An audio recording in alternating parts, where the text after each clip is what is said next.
అందరికీ నమస్కారం అండి. ఈ వీడియో వచ్చేసరికి మనకి జీపీ గారి టెలిగ్రామ్ గ్రూప్లో దొరికిందండి. ఇదైతే నేను చేసింది కాదు. ఎందుకంటే మన సబ్స్క్రైబర్స్ కూడా ఈ విషయం అనేది బాగా ఉపయోగపడుతుందన్న ఉద్దేశంతో ఈ వీడియో పెట్టడం జరుగుతుందండి. దయచేసి గమనించగలరు. ఈరోజు నేను చెప్పేది ఏంటంటే బ్రీడింగ్కి సంబంధించి చాలా దొడ్లు చూసాము. చాలామంది నన్ను అడుగుతున్నారు, ఇంత సూపర్ పుంజుని వేసాను, 10 లక్షలు పెట్టి కొన్నాను, 5 లక్షలు పెట్టి కొన్నాను, దీనికి ఏంటి ఆ స్టైల్ పిల్ల రాలేదంటే అని అడుగుతున్నారు. దానికి సంబంధించి ఇవాళ వీడియో చేస్తున్నాను. ఇది నా స్వానుభవం కొద్దీ చెప్పేది. ఇదే 100కి 100 రూపాయలు కరెక్ట్ అని కాదు. నమ్మినాళ్ళు ఇది బాగుంది, ఇది కరెక్ట్ అనిపిస్తే అట్ట ప్రయాణించండి, సక్సెస్ అవుతారు. పెరుగు కోళ్ళతో చాలామంది బ్రీడింగ్, అసలు దేశం అంతా క్రాస్ లేకుండా అక్కడ లేదు. ఫెయిల్యూర్ రేట్ ఎక్కువ, సక్సెస్ రేట్ అస్సలు లేదు, చాలా తక్కువ. మైండ్ సెట్ని వీళ్ళు గమనించకుండా ఇది బాగా తంతుంది, ఇది బాగా స్పీడు, ఇది మన బాగా తెలివి గల పెట్టలో వీటికి కలిపితే తెలివి స్పీడ్ రెండు కలిసిపోయి వచ్చేస్తాయని ఊహించుకుని వేసేస్తున్నారు. 100కి 100 రూపాయలు ఫెయిల్యూర్.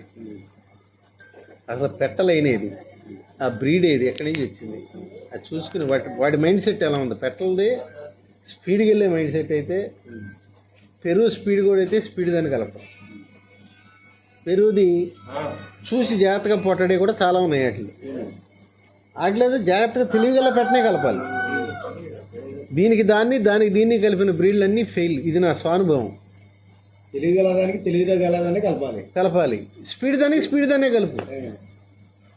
నువ్వు ఈ రెండు మిక్స్ చేసి వచ్చేస్తాయి నాకు అనుకుని వెళ్ళావా, అవును కాదుల నుంచి ఊగిసలాడుతూ ఉంటాయి. 100% అన్ని దొడ్లు ఎక్కువ దాటం ఫెయిల్ అవడం కారణం అది మెయిన్ రీజన్. దీని విధానం ఇట్లా ఉండొచ్చు అని ఒక అంచనా ఎవరికి ఉండదు. దీని లక్షణాలు బాగున్నాయా, ఇది ఎట్లా ఉంది, దాని మెదడు ఎట్లా ఉండదు అనేది ఎవడో చూడటం. తబిని పెట్టి చూసుకుందామంటే ఎవడ కదా తెలియదు. పెట్టలు అట్ట కొట్టుకోలేవు కదా, దగ్గర పడిపోయి టపటం కొట్టుకుంటాయి. దేని షాట్ పెద్ద షాటో అది సెలెక్ట్ కనిపెట్టాలంటారు. పెద్ద విషయం తీయించినాడు కనిపెట్టాలిగా, తీయించినాడు కనిపెట్టాలి. తీయించినాడుకి దాని తల్లి ఏది తండ్రి ఏది ఏమి వేసావు. పెట్టకొచ్చే తండ్రి లక్షణాలే కదా. నువ్వు స్పీడ్ పుంజుని వేస్తే వచ్చిన పెట్ట, వెనక్కి వెళ్ళేదానికి వేసి వచ్చిన పెట్ట అని తీయించినాడికి తెలుసు. ఆ పెట్టలు కలుపుకుంటే తెలివిగలదానికి తెలివిగలది, మీద పెట్టి స్పీడ్గా తన్నేదాన్ని. అంటే పోటాడే స్టైల్స్లో 4 రకాలు ఉంటాయి. స్పీడ్గా వెళ్ళి కన్ను మిన్ను కాకుండా తన్నేది ఒక స్టైల్, వెనక్కి వెళ్ళేది ఒక స్టైల్, సైడ్ స్టెప్ ఏదో ఒక స్టైల్, పరిగెత్తుకెళ్ళి పైనుంచి దూకి అవతల దాన్ని బేలు కనుక్కుని తన్నేది ఒక స్టైల్. అది కోతెగురులు అనుకుంటాం కాదు, కోతెగురులు అనుకుంటాం కాదు.